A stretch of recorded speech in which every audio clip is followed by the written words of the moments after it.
tahay magaalooyinka kala duwan ee Soomaalidu degto magaaladeed jeclaan lahayd inaad ka guursato waxaan ka guursan lahaa wajaale waa tahay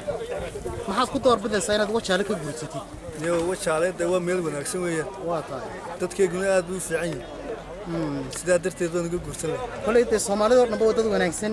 aad baynu salaameynaa bulshada Soomaaliyeed meel kasta ay ku nooshahay dalkiga dibadiisa gudihiisaba maxaad ku doorbidaysaa inaad wajaale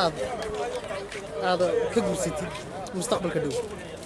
waxaan ku doorbadayaa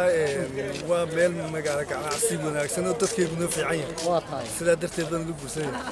waa tahay magacaaga igu soo xidhay maxamed cabdilaahi maxamuud waliina waa tahay maxamedow intaanad ka bixin halka aad ka salaamahay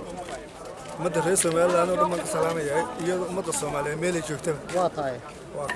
anaguna waxaan ku leeyahay waqtiga hagu wacnaaday ilaahay cimriga caafimaadka ugu siyaadiyo meherdaaduna ilaahay ugu barakeeyo amiin amiin aad iyo aad baad mahadsantahay